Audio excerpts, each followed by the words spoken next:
موجودہ دور میں محبتوں کا اظہار صرف جنازوں پہ کیا جاتا ہے۔ جلد تجربہ کار ہونے کے لیے ایک اصول یاد رکھ کے، زبان بند رکھ کے، آنکھیں اور کان ہمیشہ کھلے رکھ کے، جس معاشرے میں سب چلتا ہو، پھر وہ معاشرہ مشکل سے ہی چلتا ہے۔ اندر سے ٹوٹا ہوا انسان باہر کے لوگوں کے بھی کسی کام کا نہیں رہتا۔ کل کی سوچ کو غلط سمجھ کر انسان آج کی سوچ پر ناز کرتا ہے۔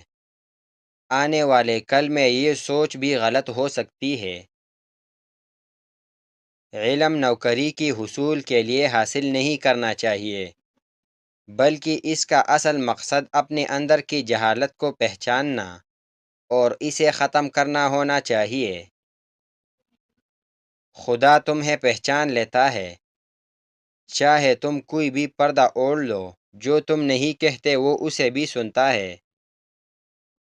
کمظرف انسان دوسرے سے لیا ہوا ہیرا بھول جاتے ہیں اور اپنا دیا ہوا پتھر یاد رکھتا ہے۔ زمین پر جنت کا ایک ہی راستہ ہے اور ہم اسے محبت کہتے ہیں۔ خاموشی ایک ایسی عبادت ہے کہ فرشتے اس کو لکھ نہیں سکتے، شیطان کچھ بگاڑ نہیں سکتا اور کوئی اس کو جان نہیں سکتا۔ پریشانیاں زندگی کا حصہ ہے۔ جس نے اپنی پریشانی پر قدم رکھا وہ جیت گیا، اور جس نے پریشانی کو سر پر سوار کیا وہ ٹوٹ گیا۔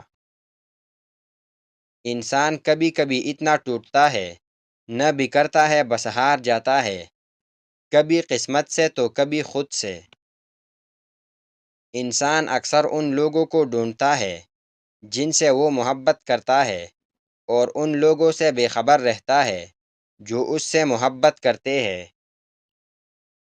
زندگی میں دو لوگوں سے ہمیشہ دور رہنا، ایک مغرور سے اور دوسرا مسروب سے، کیونکہ مسروب اپنی مرضی سے بات کرتا ہے اور مغرور اپنے مطلب سے بات کرتا ہے۔ اگر تمہارے ذہن میں سے کسی شخص کا خیال نہیں نکل رہا تو اس کا مطلب ہے کہ تم اپنی دعاؤں کا سلسلہ جاری رکھو۔ انسان کی عقل تو صرف اتنی ہے کہ اسے جانور کہا جائے تو ناراض ہو جاتا ہے، اور اگر شیر کہا جائے تو خوش ہو جاتا ہے۔